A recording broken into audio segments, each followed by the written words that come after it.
We all know how tech is now just as important as the creative side of PR. In fact, it enables some of the creative side. So we're going to consider how comms tech is enabling effective PR in a session entitled Staying Human, the Case for Technology to Enrich, Inform, and Shape the R in PR. Brought to you by our partner Cision. Please welcome Jay Webster, President of Cision Comms Cloud and Chief Product Officer at Cision. Jay, welcome to the stage.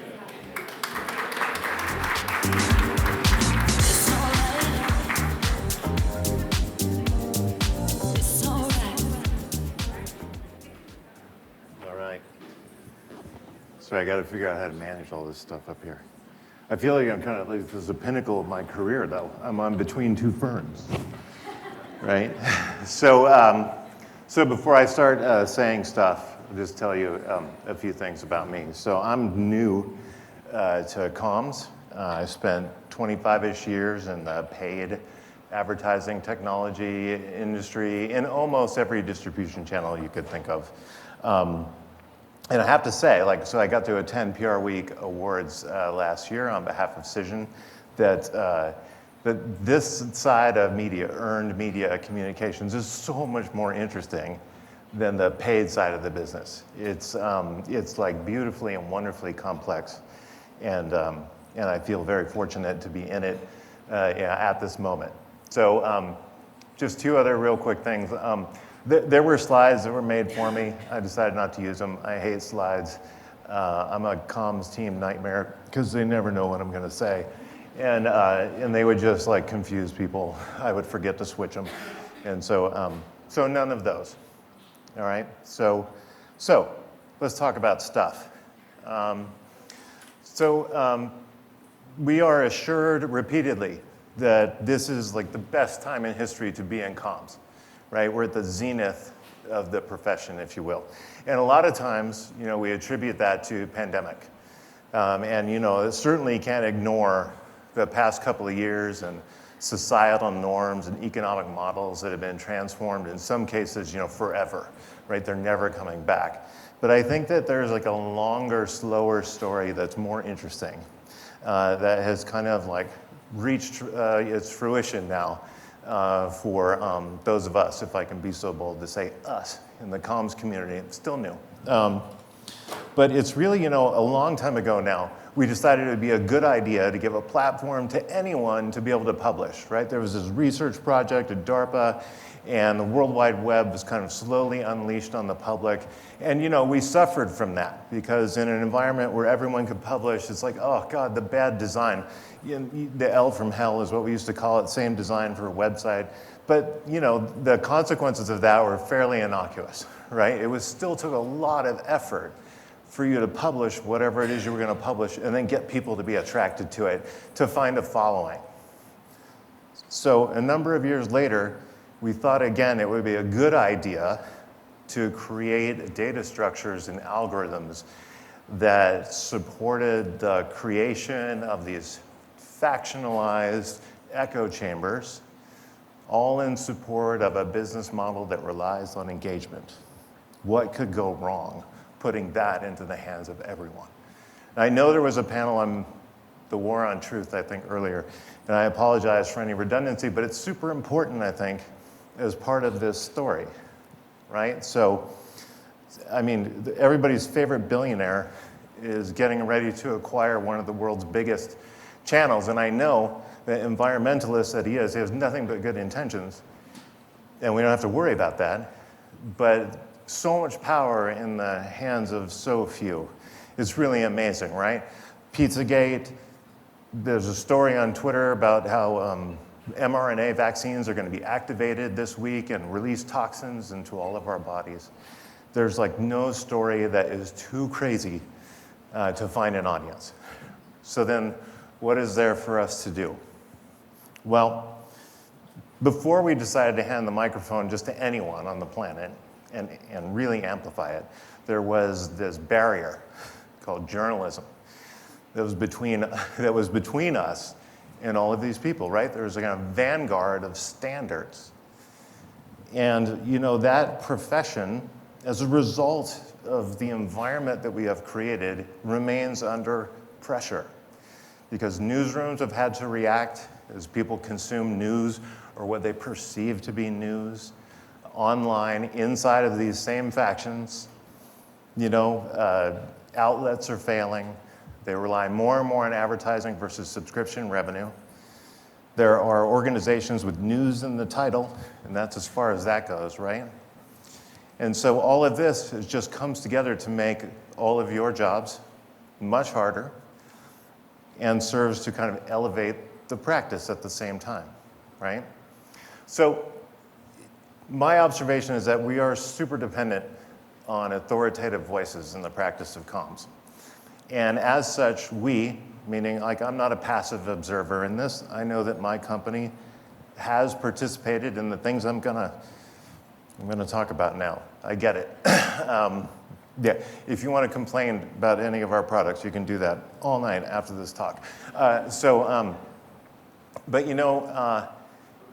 Journalism, we've kind of like commoditized that a little bit in the comms industry, right? So we have this product that is common across all of the platforms called the media database.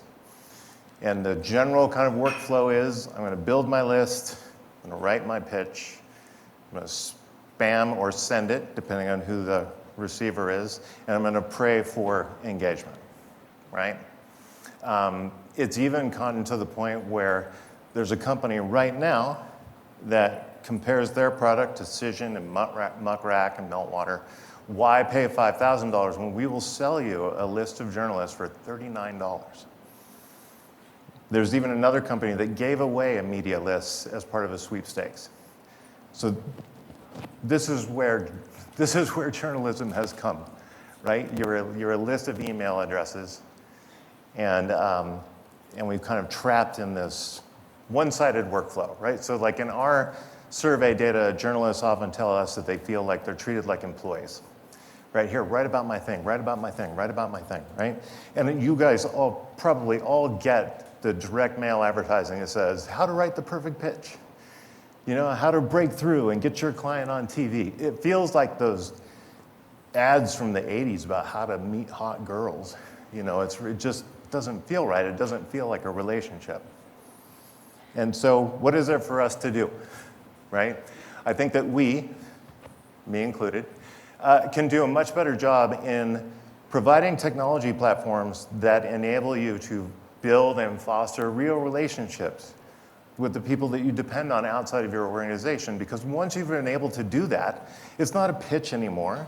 Then it's a conversation, right? You've established that you have mutual interest. You cover this beat. I have really interesting stuff to say. We should just stay in touch. And then it's no longer a pitch. It's something that kind of comes together, right? And in that way, a reporter then has access to you. It becomes a mutually beneficial relationship that can be extended to subject matter experts and, et cetera, et cetera.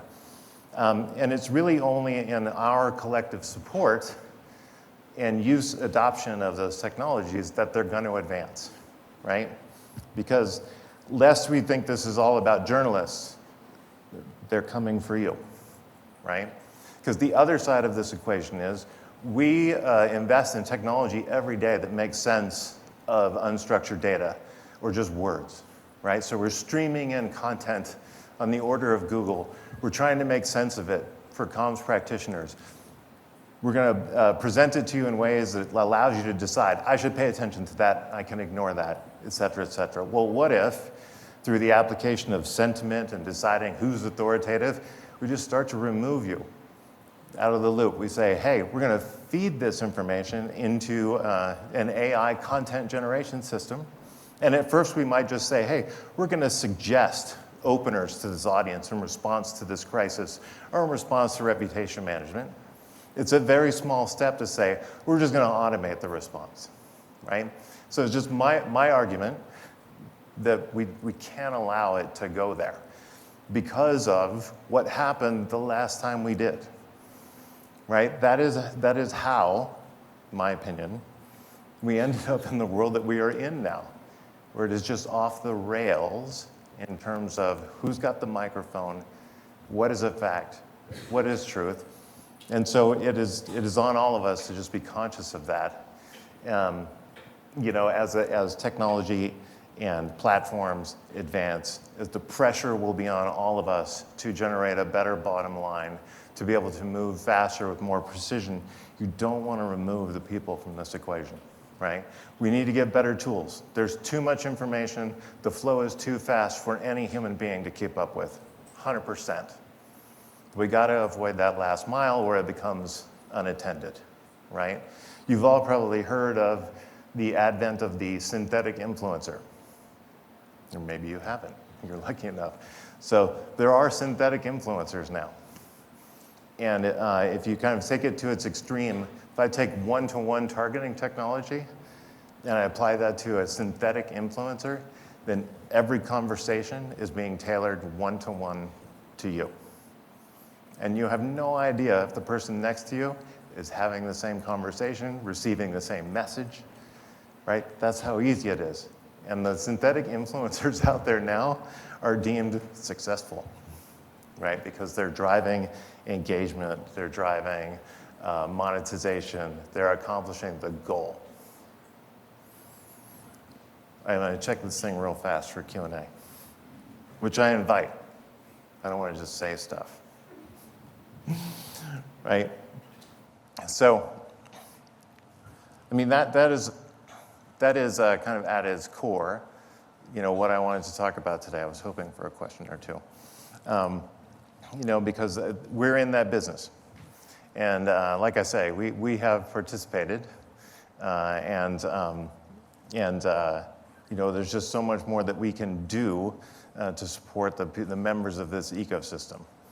And so I just want to encourage, all of you in the selection of practices, methods, technology, that you basically become the new vanguard, the new barrier to going all the way to automated. I'm done ahead of time. And I know that I'm between you and the bar. So, or am I? Oh no, one more session. All right. I'm not that person. Wait, somebody was nice enough to ask a question. Thank you. All right. How do I make sure people get connected to the right journalists? Well, right now I'd argue that that we don't do a fantastic job of that, meaning us as an industry. So I think there definitely has been innovation. I don't want to sell anybody short on that, right? So there are better tools for journalists to promote their own works, right? So with the kind of failure of outlets, you have the rise of the freelancer. So Substack, Medium, I think that's fantastic, right? It's great that people have the opportunity to kind of build their own personal brand, to build their following, people who are attracted to their voice. But then again, like that just leads to more fragmentation, right? Like, how do I know this person is a journalist, right? And then you have a whole series of fact-checking and issues around tone and audience that you have to deal with. And so right now, I think kind of the best we can do is, we assign attributes to these lists of journalists that we create. Here's the beats that they covered. Here's access to their last five publications. Here's the engagement that they get over time. Here are some major outlets where they've gotten pickup, et cetera, right? And then, we put discovery tools over the top of that. And so that's kind of the best way that we have right now to get connected to journalists. But if we were to take that same kind of graph structure that drives social media in a more thoughtful application of that, we could actually significantly improve that process, right? To get people connected on kind of one layer deeper to sift through everything. And then really it's the next step that's the most important, which is to not just have you email those people. Email is such a terrible channel for this, right? I mean, you have to take a page out of social influencer, right? Social influencer got this right a lot faster than we did for our industry, right? So social influencer is a lot closer to like a dating app where, a brand expresses interest in an influencer. There's control in that conversation in the in-app environment. Before you decide there's interest and there's trust, right? You don't immediately reveal all of your contact details so that you're getting spammed. There's a conversation, right? So it's, here's my project, here's what we're paying because it's paid, social influencer. You can see details about the audience, like why does this person have 1 million followers? Is that good for me or is that not good for me? And then you kind of progress from there, right? It's not an email-driven phenomenon, right? You can remain anonymous until you've established trust. I think we got to go there as a next step for the way that we interact with the press. So anyway, I hope I answered the question. Wow.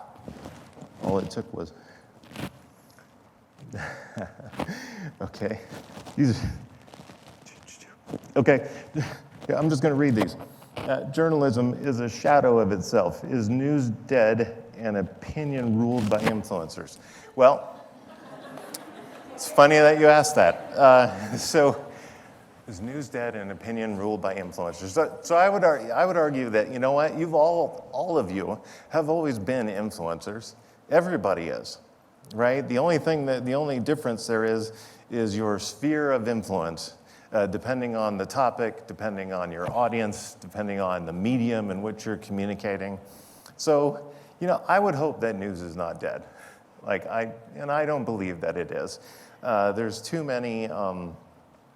There are too many organizations out there who remain committed, I think, no matter what, right? Even major outlets, WAPO, New York Times. Those are just a couple of my favorites, but and then there are independents, right? So I'm a big fan of like Scott Galloway, who's not really a journalist. He's an influencer, and certainly has opinions about stuff. But most of them tend to be grounded in what I would consider to be fact or truth, right? So I think that you could easily give up, and we could end up there in the 100% influencer / editorial. But editorial versus journalism is still a difficult thing to determine at scale. And that's another thing where technology might be able to help kind of supercharge your environment. Let's see. Do you see people trusting certain media outlets more than others, and how do I account for that? Wow. So I would say yes, definitely. And the short answer, because I'm running out of time now, is the short answer is that it kind of follows the same pattern as the kind of algorithmic promotion of echo chamber, right? Is that people pay attention to news that provides confirmation bias, mostly these days, right? It just takes too much energy to do anything otherwise. And we're all afraid to talk to each other now, right? You have news organizations who self-identify as entertainment companies who are still allowed into a White House press briefing. Why is that? Because everybody's afraid to exclude them because of the possible backlash, right? And so I think that's kind of us in a microcosm, right? People are drawn intentionally or not to news that provides confirmation bias, and probably the harder things get, the economy, Ukraine, whatever, you just have less and less energy to read things that are controversial or might cause you pain to read. So I'm not even checking it. Let's see. Okay. All right. Okay. So it says, this has been sobering. What keeps you optimistic about the industry? So like I said at the beginning, I actually love this industry, and I love it because it is so. The complexity of unstructured data and earned media is crazy. I didn't really understand it when I took this job. It took a while to kind of get my head around it, and the power of words, which I've always believed in. But I'm optimistic because there are so many people I have met in my short time that remain passionate about comms and what you do. And it doesn't matter if it's internal, external, for an agency or an in-house team. People in this profession tend to be passionate, and I think that collectively there is enough passion, belief, ethics to basically keep keep this practice going forward for the good. And in some respects, I mean, honestly, like, you have the opportunity to become, if not the new vanguard for accuracy, for authenticity, for authority, but a big part of that, right? By not helping to not engage and amplify voices that are not authentic, that shouldn't be considered, that we don't constantly look at the means to an end, right? That we uphold some standards in our craft, your craft. I don't have a craft yet. And I think that we can actually kind of start to push back against the tide of misinformation, the tide of AI and automation. And then there's somebody who posted here, how can Cision help me? How can Cision help me think outside of the box for pitching if using AI? So I don't have a good answer for that right now. We could have drinks and talk about it, whoever submitted that. But that's kind of my argument, is that we have to figure out how to get out of this pitching thing, right? That if there's an actual relationship there, I don't have to pitch you. You know who I am. You know what I'm interested in, what I might be authoritative on. You know what my company does, whatever the case may be. I know you. I know your writing style. I know your voice. I know your audience. I know the outlets that cover your work. And we can just chat. It's not really a pitch, unless, like, convincing you to go to, one bar or one pizza over another is a pitch. But it becomes less about that, the spray and pray. Like, I know that all of you don't do that. Like, people who have been in this industry for a long time, I'm sure that you have cultivated fantastic relationships outside of your practice. Yes, but since this is such an attractive time to be in comms, there's going to be people flooding into it.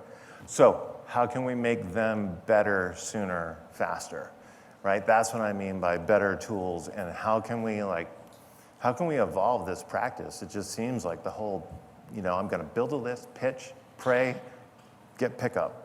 How can we change that, right? If you have ideas on how to change it, I'm here to hear them. I got my own, but yeah. So I can't really, I don't have software to help you get better at pitching. I would rather talk about how do we stop pitching? How do we start just having conversations? Let's see, reaching the right person the right way is also a part of this conversation. Curious whether you see this going next. Thinking of quoted, Twitter DMs. Yeah, so that's interesting. That's actually, it sort of describes the sort of targeting problem that we hear constantly in paid advertising, right? The right message at the right time to the right person. So quoted is interesting. I've been a member of Quoted since they started, just to sort of try to build my own SME rep. I find that a lot of the quoted requests are totally untargeted to me. And I don't, again, I think the idea behind quoted, and then there was another one called vetted that actually was sold recently that has a very cool idea.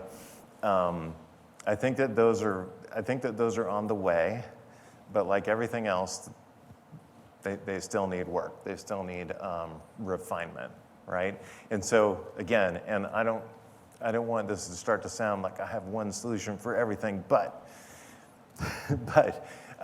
so if you just use a stupid example. If you are an in-house brand team, you work for a single brand, like before, then the category that your brand occupies is probably pretty stable.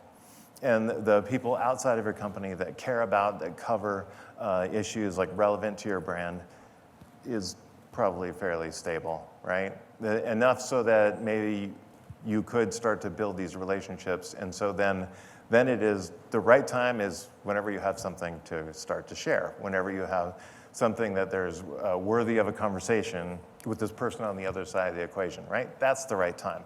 Right now, but this is like, you don't know what the right time is, right? So the best you can do is try to construct one of these perfect pitches, and how do I get this message to the right person at the right time and make the message kind of interesting enough for them to engage, right? So to me, that's like, there's innovation, but it's just kind of more pitching.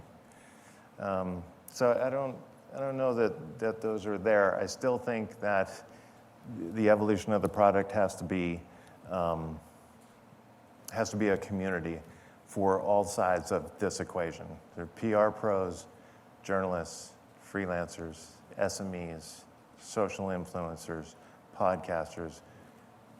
We have to work to bring everyone together, I think, into a meaningful conversation, and then this whole pitching thing can just go away. I'm out of time. All right, we filled it. Thank you.